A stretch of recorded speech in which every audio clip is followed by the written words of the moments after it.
Hello everyone, welcome to my YouTube channel let's study साथ साथ। तो जैसा कि आपको पता है, इस चैनल पर अभी जॉन कीट्स के एमसीक्यूज़ की सीरीज चल रही है। इसी सीरीज में आज की हमारी वीडियो है। आई होप प्रीवियस वीडियोस को आपने देख ही लिया होगा, और अगर किसी ने अभी तक नहीं देखा है तो चैनल पर अवेलेबल हैं सारी वीडियोस, आप चाहो तो जाकर उन्हें देख सकते हो। चलिए फिर शुरू करते हैं आज की वीडियो। और जैसा कि आपको पता ही है, जॉन कीट्स एक इंग्लिश लिटरेचर के राइटर हैं, और लिटरेचर का कोई भी एग्जाम हो सभी में इससे क्वेश्चन बनते ही बनते हैं। चलिए, question number 1 is the phrase negative capability is associated with.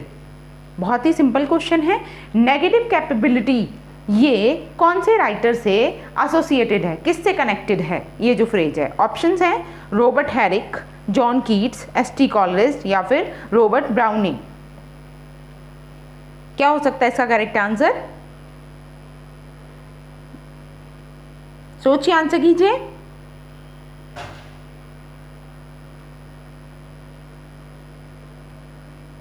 Yes, बहुत ही सिंपल क्वेश्चन है और इसका आंसर क्या है? John Keats.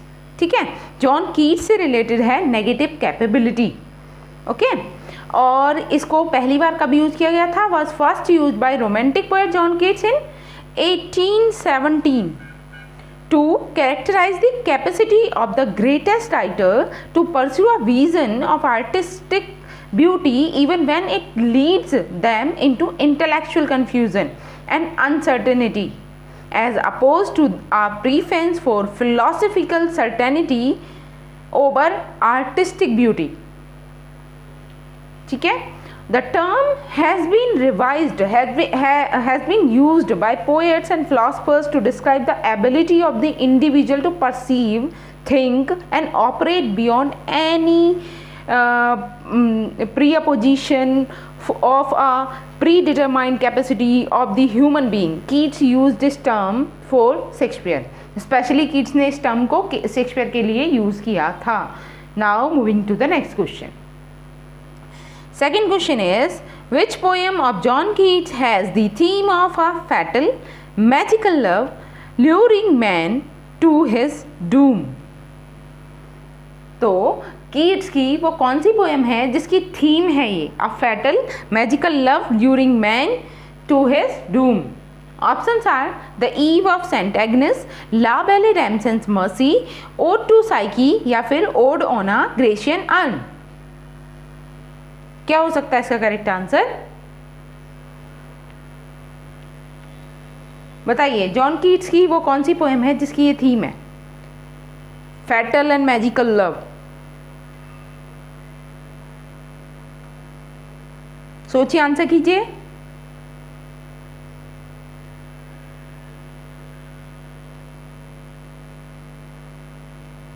यस, इसका जो राइट आंसर है वो होगा la belle dame sans merci. Option number B is the correct answer. ठीक है, जैसा मैंने बताया है लास्ट वीडियो में भी, ला बेले डैमसेंस मर्सी का जो इंग्लिश मीनिंग है, इंग्लिश मीनिंग क्या है?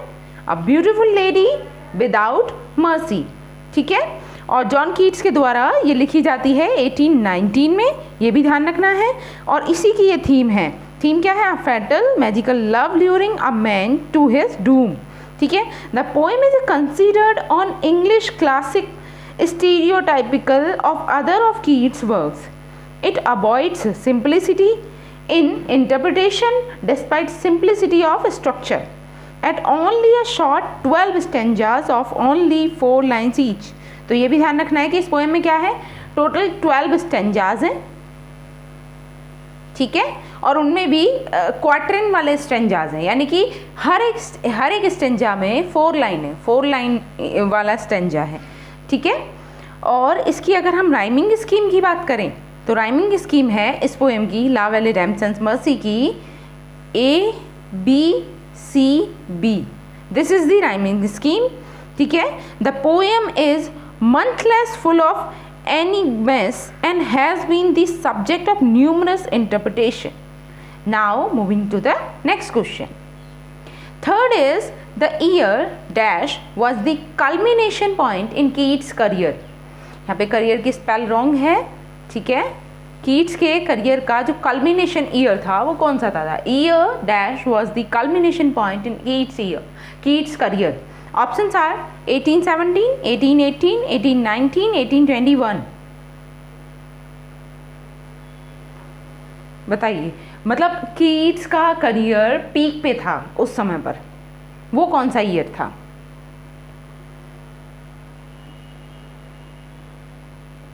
What should be the right answer? Yes, 1819 was the year. ठीक है, the year 1819 is considered to be the most productive year of Keats' poetry, after which he could not produce much quality work due to illness and died in 1821. ठीक है, बहुत ही कम as में इनकी मृत्यु हो गई थी. Now moving to the next question. Fourth is Keats' poem La Belle Damson's Mercy is. तो कीट्स का ये जो वर्क है ला बेले डैम्सन्स मर्सी, इसका जॉनर क्या है? A ballad, a sonnet, an ode, an elegy. तो ये रिपीटेड क्वेश्चन है. कई बार ऐसा होता है जैसे PYQ करते हैं तो उसमें रिपीटेशन भी हो जाती है एक दो क्वेश्चन के. तो इसका आंसर मैं पहले ही बता चुकी हूँ. इसमें बेसिकली दो तरीके की जो फॉर्म्स हैं उनका इस्तेमाल किया गया है. एक तो इसे हम बैलेड बोल सकते हैं और इट इज़ अ लिरिकल, क्योंकि वो पोएम है वैसे भी. ठीक है, तो यहाँ पे जो राइट आंसर होगा वो क्या होगा? बैलेड. ध्यान रखना है, ला बेले डैम्सन्स मर्सी क्या है? बैलेड है. Okay, now moving to the next question. और अगर हम ला बेले डैम्सन्स मर्सी की बात करें तो it is a pure of romances and mystery. ठीक है, किस तरीके की पोएम है? तो ध्यान रखना है, मिस्ट्री पोएम है, रोमांस से भरपूर है. Next, the odes of Keats are. Keats के जितने भी ओड्स हैं वो किस फॉर्मेशन में हैं? जैसे हम जानते हैं कि ओड को बेसिकली 3 टाइप्स में डिवाइड किया गया है. जो ओड है उसके 3 टाइप्स बताए गए हैं. There are 3 types of odes. First होता है रेगुलर. ठीक है, सेकंड इर्रेगुलर हो जाता है. ठीक, और एक होता है हमारा पिंडारिक ओड. ठीक, इस तरीके से हम ओड के 3 पार्ट्स देखते हैं. अब यहाँ पे पूछा गया है कि कीट्स के जो ओड्स हैं, जितने भी ओड लिखे हैं कीट्स ने, वो किस कैटेगरी में आते हैं? क्या वो रेगुलर ओड्स हैं या इरेगुलर ओड हैं, या फिर बोथ रेगुलर एंड इरेगुलर दोनों का उपयोग किया, दोनों तरीके के ओड्स हैं, या फिर नीदर रेगुलर नॉर इरेगुलर? क्या होगा इसका करेक्ट आंसर? सोचिए, आंसर कीजिए.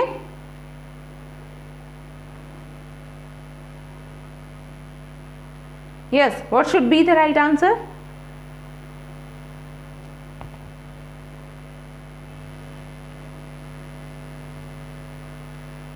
देखिए, कीट्स ने जितने भी ओड्स लिखे वो सारे रेगुलर ओड्स की कैटेगरी में आते हैं. ध्यान रखने हैं, रेगुलर ओड हैं. The structure of the odes of Keats is sometime regular and simple as in to fancy, and it sometime represent a means between this and the irregular variety. His most characteristic form consists of a group of stanzas of highly complex structure but regular or nearly in their resemblance to one another. तो हम ज़्यादातर जो odd देखेंगे कीट के द्वारा लिखे हुए वो सारे ही रेगुलर फॉर्मेशन में और बहुत ही सिंपलिस्टिक वे में उन्हें लिखा गया है. Now moving to the next question. Sixth is the line "Thou was not born for death, immortal bird" occurs in. ये जो लाइन है वो कीट्स की किस पोएम से ली गई है? लाइन ध्यान में रखनी है. लाइन क्या है? Thou was not born for death, immortal bird. ठीक है, ऑप्शंस हैं to skylark, to the nightingale, ode to a nightingale, या फिर डार्कलिंग थर्स. तो यहाँ पे कौन से बर्ड के बारे में बात की जा रही है? किस पोएम की बात हो रही है यहाँ पे? सोचिए, आंसर कीजिए. देखिए, जितने भी रोमांटिक पोएट्स हैं ना वो ज़्यादातर ऐसी चीज़ों के बारे में ही लिखते थे. ट्रीज़ के बारे में, क्लाउड के बारे में, माउंटेन के बारे में, ठीक है, बर्ड्स के बारे में. तो आप देखोगे रोमांटिक पोएट्स को अलग अलग डिफरेंट बर्ड से एसोसिएट किया गया है. ऐसी अगर आप कीट्स की पोएट्री की बात करो तो ज़्यादातर कीट्स ने किसके बारे में बात की है? नाइटिंगेल के बारे में. और उनका एक ओड है, ओड टू अ नाइटिंगेल. तो उसी से ये लाइन ली गई है. Option number C is the correct answer, ode to a nightingale. ठीक है, ध्यान रहेगा. और यहाँ पे अगर हम बात करें इस पोएम की तो यहाँ पे ये वाली लाइन जो दी गई है, thou was not born for death immortal bird, it is line number 60, ठीक है। In the poem Keats compose this Keats ने जो पोएम कंपोज की है ओड टू अ नाइटिंगेल, उसकी लाइन नंबर 60 है ये, ठीक है। चलिए नेक्स्ट क्वेश्चन पे चलते हैं। 7th is with which of the following poets do we associate the pictorial quality of poetry? तो यहाँ पे कौन से पोएट को हम एसोसिएट कर सकते हैं pictorial quality of poetry? Pictorial quality से मतलब क्या है? पिक्टोरियल क्वालिटी से मतलब इमेजरी वाली पोएट्री, मतलब हमें एक इमेजरी रिप्रेजेंट हो रही है उनकी पोएम में। ऑप्शंस हैं वर्ड्सवर्थ, कीट्स, शैले, मिल्टन। तो यहाँ पे कौन से पोएट की बात की जा रही होगी? सोचिए, आंसर कीजिए।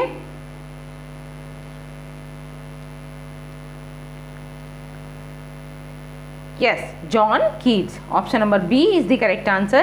John Keats' pictorial quality enables him to depict sensuous joy in an excellent manner. He is one of the greatest word painters in English poetry. ठीक है, वर्ड पेंटर्स मतलब उनके वर्ड में ही इमेजेस या पिक्चर्स नजर आने लगे, इस तरीके की वो लाइनिंग करते थे। देखिए question number 8 is which of the following writers is noted for what Keats called negative capability? तो कीट्स ने जो ये जो फ्रेज दी नेगेटिव कैपेबिलिटी, वो ज़्यादातर मेनली किस पोएट के लिए, किस राइटर के लिए ही, किसको ध्यान में रखते हुए लिखी कीट्स है? ऑप्शन है Milton, Shelley, Tennyson, Shakespeare. What should be the right answer? Yes, इसके बारे में हम अभी पिछले क्वेश्चन में भी चर्चा कर चुके हैं। नेगेटिव कैपेबिलिटी ये स्पेशली अगर हम बात करें कीट्स की, तो कीट्स ने किसके लिए लिखी, किसको एसोसिएट करते हुए? यस, ये जो फ्रेज दी थी उन्होंने शेक्सपियर को एसोसिएट करते हुए। Option number D is the correct answer. In Keats concept of negative capability, Shakespeare has been noted to have possessed it enormously. Negative capability describe, अगर हम इसके मीनिंग की बात करें तो ये क्या डिस्क्राइब करता है? Negative capability describes the capacity of human beings to transcend and revise their context.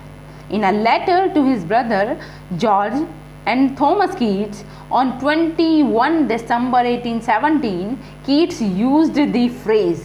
तो कहाँ यूज़ की थी ये भी आपको ध्यान में रखना है। कीट्स ने एक लेटर लिखा था अपने भाइयों को, उनके भाई थे जॉर्ज और थॉमस कीट्स। उन्हें एक लेटर लिखा कब? 21 दिसंबर 1817 में। उस लेटर के अंदर इन्होंने पहली बार इस फ्रेज को यूज़ किया। फ्रेज थी negative capability. That is when man is capable of being in uncertainties, mysteries, doubts without any irritable reaching after facts and reason. ठीक है? Now moving to the next question. 9th is she cannot fade. Thou hast not thy bliss forever wilt thou love and she be fair. These lines from Ode on a Grecian urn refer to. ये line कहाँ से है? तो odd on a Grecian earn से ये line है। किसको refer की गई हैं? ऑप्शंस हैं permanence of time, transient time, permanence of art या फिर प्रेजेंट मोमेंट। बताइए क्या होगा इसका करेक्ट आंसर? लाइंस को ध्यान से पढ़ना है। Lines are she cannot fade, thou hast not thy bliss forever wilt thou love and she be fair. और ये भी ध्यान रखना है कौन सी पोएम से है? Ode on a Grecian earn से है।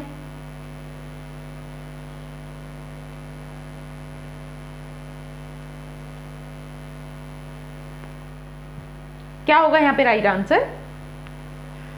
तो ये रेफर होती हैं, refer to permanence of art of beauty. Option number C is the correct answer. Now moving to the next question. 10th is who among the following is none for his Hellenic spirit. ये भी हम बात कर चुके हैं कि हेलेनेटिक style किसकी poetry का रहा है? या कौन एसोसिएट करता है हेलेनिक स्पिरिट से? ऑप्शंस हैं Lord Byron, PB Shelley, Saudi या फिर जॉन कीट्स। तो यहाँ पे स्पेलिंग मिस्टेक हो गई है, जॉन कीट्स। तो ये तो इजी हो जाएगा आपके लिए। Yes, right answer is John Keats. ध्यान में रखना है, option number D is the correct answer. Hellenic spirit से रिलेटेड कौन है? John Keats. Now moving to the next question. देखिए, to what kind of an altar does the priest lead the garlanded heifer in Keats ode on a Grecian urn? यहाँ पे पूछा गया है to what kind of an altar does the priest lead the garlanded heifer in Keats ode on a Grecian urn? तो यहाँ पे options हैं a small town church, a green altar, an altar in already या फिर अ bladder alter. Yes, यहाँ पे braided कर लीजिए, ब्रीडेड ऑल्टर है ये। क्या होगा इसका करेक्ट आंसर?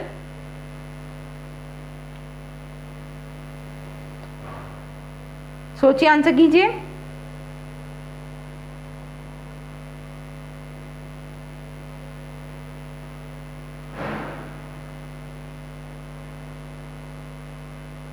यस, यहाँ पे जो राइट आंसर है वो है green altar. Option number B is the correct answer, green altar. इसमें ode on a Grecian urn में एक मिस्टीरियस प्रिस्ट की चर्चा की गई है, ठीक है। The mysterious priest leads the heifer to a green altar in Keats ode on a Grecian urn. To what green altar O mysterious priest leadest thou that heifer lowing to the sky. ये line है इसमें, ठीक है। वहीं से हमें पता चलता है कि यहाँ पे ग्रीन ऑल्टर की बात की जा रही है। Now moving to the next question. 12 is the description that does not refer to Keats Grecian urn. एक ऐसा डिस्क्रिप्शन जो हम कीट्स की ग्रेसियन अर्न को नहीं दे सकते या उससे कनेक्टेड नहीं है। ऑप्शन है sylvan historian, next is an Attic shape, a cold pastoral, a mysterious priest. तो हम किससे कनेक्ट नहीं कर सकते ग्रेसियन अर्न को? या हम ऐसा कह सकते हैं कि ग्रेसियन अर्न की जो पोएट्री है या पोयम है ग्रेसियन अर्न, उसके अंतर्गत इनमें से किसकी चर्चा नहीं है? सिल्वन हिस्टोरियन की, एन एटिक शेप की, या कोल्ड पेस्टोरल, या फिर अ मिस्टीरियस प्रिस्ट। क्या होगा इसका करेक्ट आंसर? सोचिए, आंसर कीजिए।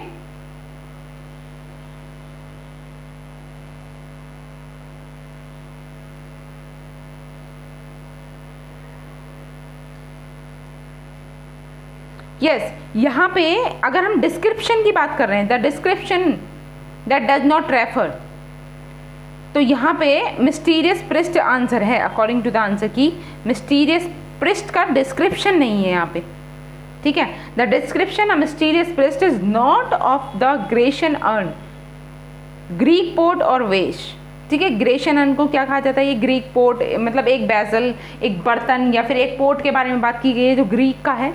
But for people coming to the sacrifice in Keats. देखिए, यहाँ पे सिंपली क्वेश्चन में क्या पूछा गया था कि ये जो ऑप्शंस हैं इनमें से वो कौन सा ऑप्शन है जो ग्रेसियन अर्न को डिस्क्राइब नहीं कर रहा, ठीक है। यहाँ पे हम पोएम की बात नहीं कर रहे थे, यहाँ पे हम उस बर्तन, उस पर्टिकुलर पोर्ट के बारे में बात कर रहे थे। तो वो पोर्ट जो था ग्रेसियन अर्न, इसको डिस्क्राइब नहीं कर रहा था, जबकि किसी और चीज़ को डिस्क्राइब कर रहा था वो वर्ड। हालांकि पोएट्री में ये सारे वर्ड हैं, बस इतना ध्यान रखना है कि वहाँ पे पोर्ट को डिस्क्राइब करने वाले ये 3 वर्ड हैं, लेकिन अब मिस्टीरियस प्रिस्ट जो है वो पोर्ट को डिस्क्राइब ना करके वो लोगों के सेक्रीफाइस को डिस्क्राइब करता है, ठीक है। इसलिए ये अलग हो जाएगा। Option number D, the description of mysterious priest is not of a Grecian urn but for people coming to sacrifice in Keats on a Grecian urn, ठीक है। समझ आई बात? Option number D is the correct answer. Now moving to the next question. 13 is the urn in Keats' Ode on a Grecian Urn is addressed by which one of the following expression? देखिए, earn मतलब यहाँ पे बर्तन, उसी port के बारे में बात की जा रही है। कीट्स की जो पोएम है ode on a Grecian earn, उसमें जो अर्न है, जो पोर्ट है, इज एड्रेस्ड, जो वो एड्रेस किया जाता है by which one of the following expression, कौन से एक्सप्रेशन के द्वारा? ऑप्शन है एटिक सेप, बोल्ड लवर, ग्रीन ऑल्टर या फिर अ मिस्टीरियस प्रिस्ट। क्या होगा इसका करेक्ट आंसर? सोचिए, आंसर कीजिए। What should be the right answer?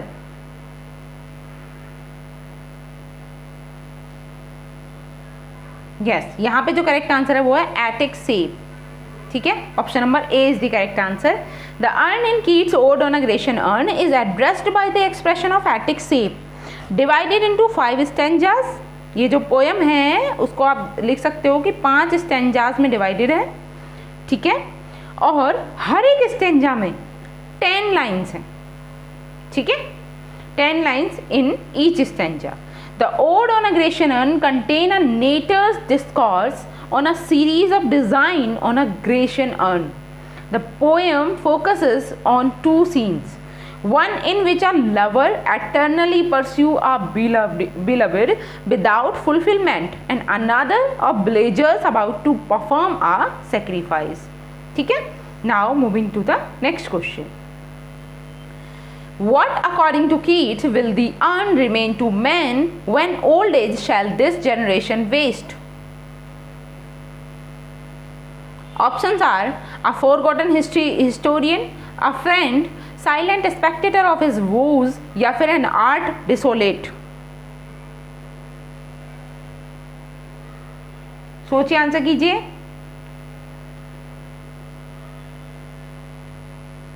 क्या होगा इसका correct answer?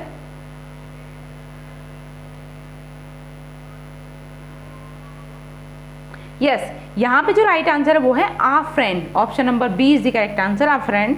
According to Keats, a friend will remain to man when old age shall this generation waste.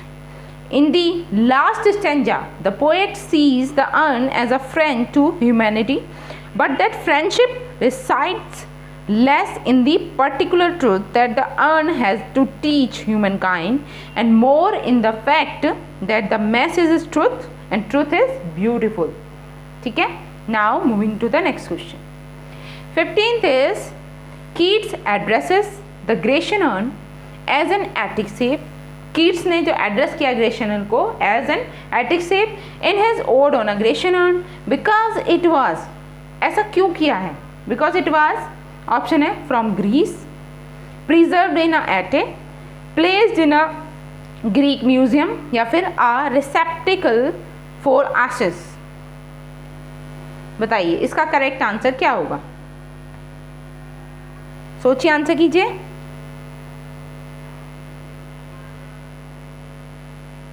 Grecian urn को उन्होंने एटिक शेप से क्यों address किया है?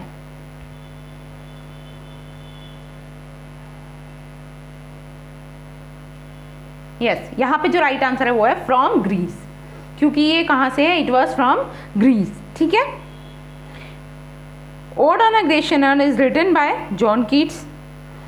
कब लिखा गया था ये ध्यान रखना है, मई 1819 में लिखा गया था, ठीक है। Now moving to the next question. लेकिन पब्लिश कब होता है? पब्लिश होता है ये 1820 में। चलिए question number 16 is John Keats dedicated Endymion to. John Keats ने एंडीमियन को डेडिकेट किया है। ऑप्शन है the memory of Spenser, memory of Bacon, memory of John Milton या फिर मेमोरी ऑफ थॉमस चैटरटन। क्या होगा इसका करेक्ट आंसर?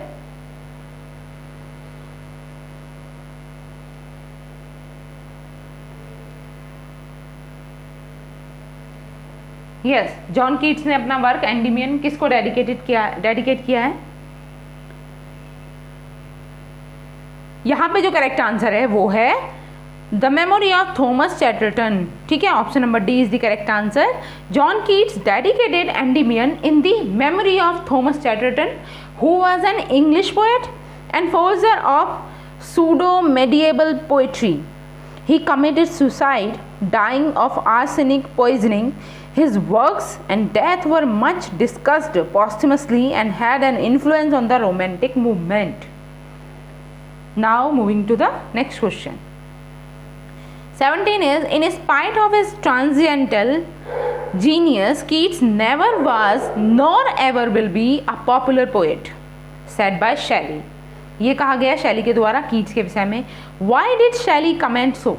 शैली ने ऐसा क्यों कहा कीट्स के विषय में? ऑप्शंस हैं, Keats poetry does not reflect maturity, Keats died young, Keats wrote only odes, या फिर Keats poetry is divide of the revolutionary spirit. तो क्या रीजन था शैली का ऐसा कहने के पीछे?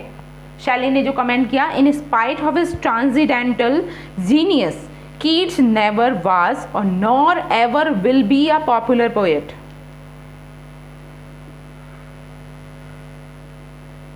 सोचिए, आंसर कीजिए.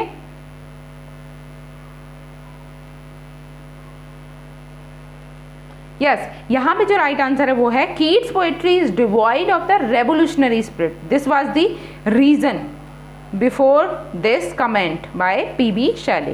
Now moving to the next question.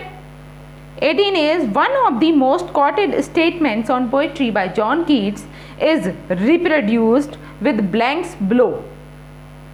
तो इसको देखते हैं. मतलब इसे रिप्रोड्यूस करना है ब्लैंक्स को फिल करते हुए. क्या है? If poetry dash as naturally as the leaves to a tree it dash at all.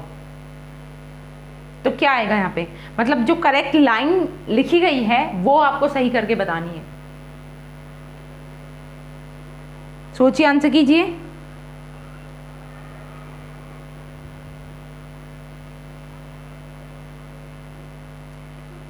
ये जो ब्लैंक्स हैं उनमें क्या आना चाहिए? What should be the right answer?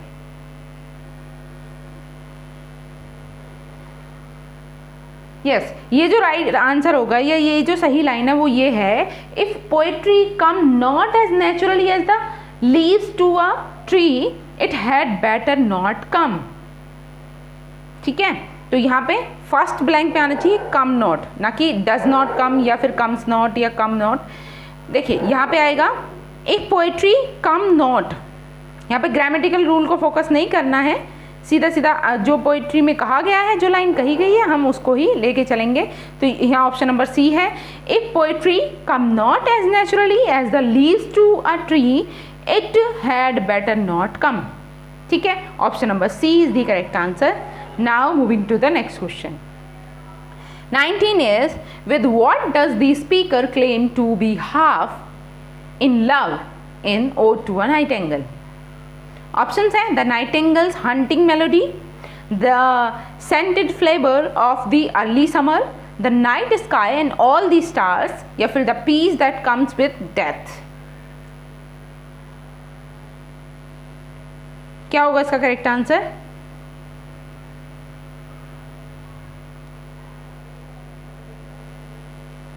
Speaker जो है ओड टू अ नाइटिंगेल में वो क्लेम कर रहा है to be half in love. तो हाफ इन लव किसके साथ? द नाइटिंगल्स हंटिंग मेलोडी के साथ, या फिर scented flavour of early summer के साथ, the night sky and all the stars के साथ, या फिर peace that comes with death के साथ. क्या होगा यहाँ पे राइट आंसर?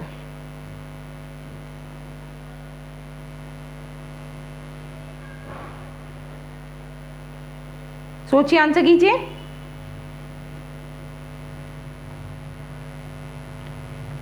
यस, इसका जो राइट आंसर है वो है option number D, the peace that comes with death. ठीक है, in his poem ode to a nightingale जो पब्लिश होती है 1820 में, odd to a nightingale, Keats claim to be half in love with the peace that comes with death. Next question, एक minute, अभी हमारा question number 20 है. The island setting of Latmos figured in Keats. Yes, Keats के कौन से work में ये देखने को मिलता है हमें? सोचिए, आंसर कीजिए.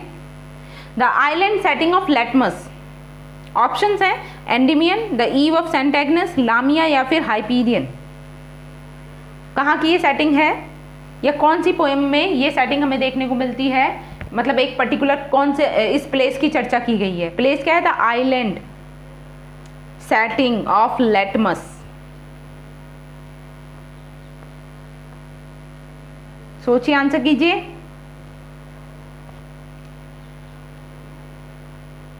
What should be the right answer? Litmus island का जिक्र कहां पर है? यस, इसकी चर्चा की गई है एंडीमियन जो वर्क है कीट्स का उसमें। ठीक है, एंडीमियन में एक पर्टिकुलर प्लेस की चर्चा की गई है, उस प्लेस की ही वहाँ की सेटिंग है और वो प्लेस है लेटमस आइलैंड। ठीक है, अगर हम एंडीमियन की बात करें तो ये लिखी गई थी 1817 में और पब्लिश्ड होती है 1818 में, ये भी ध्यान रखना है। Now next question 21 is which of the following poem by Keats uses the Spenserian stanza. तो स्पेंसरियन स्टैंजा को यूज़ किया गया है कीट्स की कौन सी पोएम में, या कीट्स ने अपनी किस पोएम में स्पेंसरियन स्टैंजा यूज़ किया है। अब एग्जैक्टली स्पेंसरियन स्टैंजा कौन सा होता है? ठीक है, जो 9 लाइन्स में लिखा जाता है, एक ऐसा स्टैंजा जिसकी 9 लाइन्स हैं उसे हम स्पेंसरियन स्टैंजा बोलते हैं। ठीक है, अब कीट्स की कौन सी पोएम है जिसमें 9 लाइन्स के स्टैंजाज हैं? ऑप्शन है Endymion, fall of Hyperion, the ewe of Saint Agnes या फिर लामिया। क्या होगा इसका करेक्ट आंसर? सोचिए, आंसर कीजिए।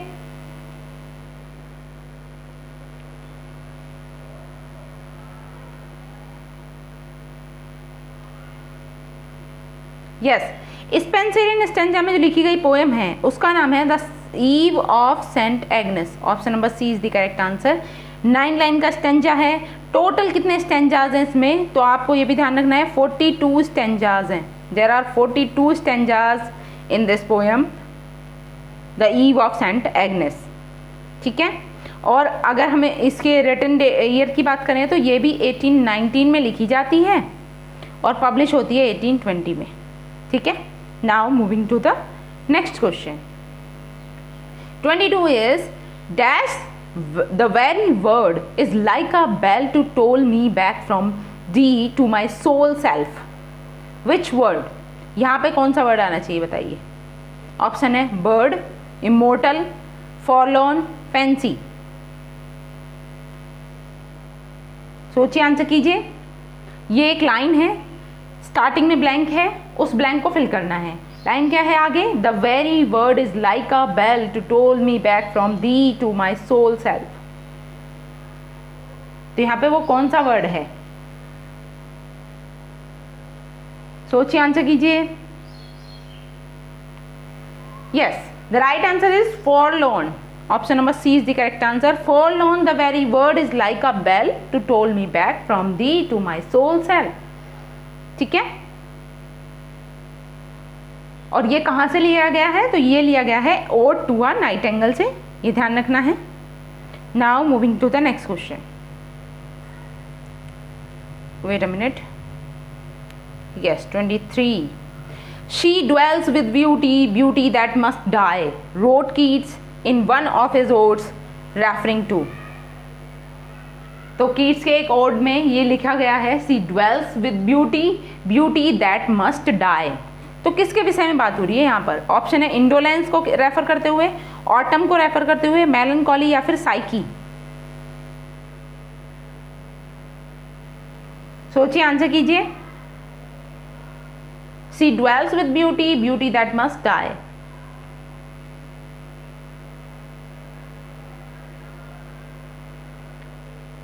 यहां पे जो रेफर किया जा रहा है वो किससे किया जा रहा है? Yes, melancholy. Option number C is the correct answer. और कहाँ से है ये? तो कीट्स की poem ode on a melancholy के स्टैंजा 3 से है। Now moving to the next question 24th इज whom did Keats regard as the prime example of negative capability। ये फिर से वही क्वेश्चन रिपीट हो गया है। तो किसको रिगार्ड करते हुए उन्होंने एक प्राइम एग्जाम्पल नेगेटिव कैपेबिलिटी का बताया है? तो आंसर साफ है, William Shakespeare. Option number C is the correct answer. Now moving to the next question. 25th is, who is John Keats Sylvan historian? John Keats का सिल्वन हिस्टोरियन कौन है? Option है फैनी ब्राउनी, नाइटिंगेल, ग्रेशियन अर्न या फिर bridge of quietness. तो ये आप पीछे देख चुके हैं, ऑप्शंस में आया था ये वर्ड भी, सिल्वन हिस्टोरियन। तो किससे कनेक्टेड है ये? फैनी ब्राउन से, नाइटिंगेल से, ग्रेशियन अर्न से या ब्रिज ऑफ क्वाइटनेस से? This is also easy one, सोचिए, आंसर कीजिए। What should be the right answer? Yes, it is related to the Grecian urn. Option number C is the correct answer. The Grecian urn is itself the storyteller or Sylvan historian in John Keats' Ode on a Grecian urn. ध्यान में रखना है। Next question. 26th is, when Keats writes about the beaker full of the blushful Hippocrene, Hippocrene is, option है the fountain of the horse, a spring sacred to the Muses, Mount Helicon produced from a blow of Pegasus या फिर both A and B.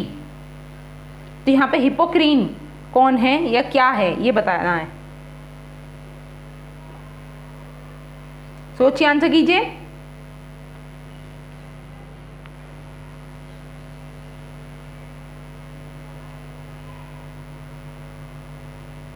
What should be the right answer?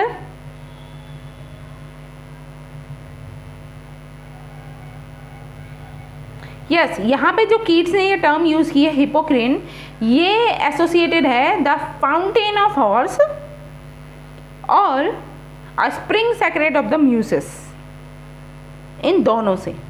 ठीक है, यानी कि right answer होगा both A and B. The term Hippocrene as used by John Keats in one of his poems means both the fountain of horse and a spring sacred to the muses. Next question. 27. In Keats' poetic career, the most productive year was. This is also a repeated question. आगे से मैं ध्यान रखूंगी कि इस तरीके से एक ही वीडियो में बार बार रिपीटेड क्वेश्चन ना आए। ठीक है, 18, 16 है, 17 है, 20 है या 19 है? यस, अब तो आपको याद हो ही गया होगा 18, 19। ठीक है, क्यों है ये प्रोडक्टिव ईयर 18, 19? क्योंकि इस ईयर में ही कीट्स ने कंपोज किए थे अ ग्रुप ऑफ 5 ओड्स। अपने जो मेन जो फेमस ओड्स है ना, उनको कंपोज किया था। चलिए, moving to the next question.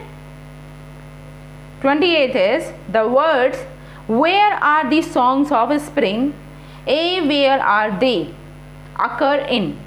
ये जो लाइन है, ये जो शब्द हैं, ये कीट्स की कौन सी पोएम में हमें देखने को मिलते हैं?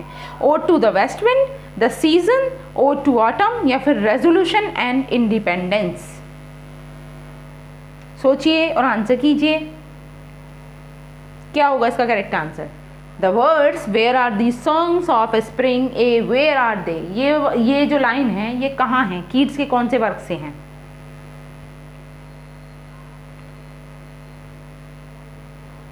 Yes, what should be the right answer?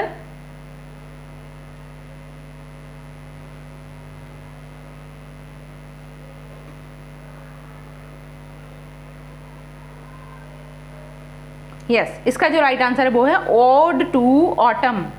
ठीक है, ओड टू ऑटम कब लिखा जाता है? ये भी 18, 19 में लिखा जाता है। यहाँ तक कि आप एक ट्रिक को भी इसमें समझ सकते हो कि अगर कीट्स का कोई फेमस वर्क आता है, उसका ईयर पूछा जाता है, सपोज कीजिए उसमें ऑप्शन में 18, 19 गिवन है, तो उसमें लगभग 60 to 70% चांसेस ये हैं कि वो लिखा गया हो 18, 19 में ही। ठीक है, अभी यहाँ पे ये भी ओड टू ऑटम जो है वो 18, 19 में लिखा जाता है, 18, 20 में ये पब्लिश होता है। ठीक है, ये वाला वर्क भी। और this poem is the final work in a group of poems known as Keats 18, 19 odes. ठीक है, कीट्स का एक पोएटिक कलेक्शन आता है जिसका नाम है 18, 19 ओड्स। ठीक है, उसकी लास्ट पोएम है ये ode to autumn. Next question 29, Keats poem ode to a nightingale was composed in. तो कीट्स की जो पोएम है ओड टू अ नाइटिंगेल वो कंपोज्ड होती है कब? 1818, 19, 20, 21। यस, आप लॉजिकली भी इसका आंसर कर सकते हो। Ode to a Nightingale was also composed in 1819.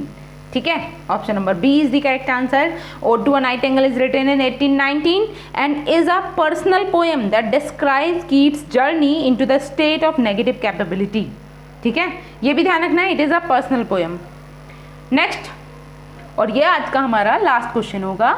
A thing of beauty is a joy for ever, this line occur in. ये लाइन कीट्स के कौन से वर्क से है? Ode on a Grecian, ode to autumn, ode to Psyche, Endymion. Yes, what should be the right answer?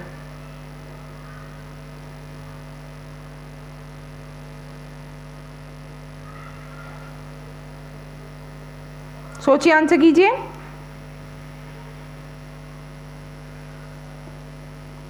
Right answer is option number D, Endymion. ठीक है, Endymion is a poem by John Keats, first published in 1818।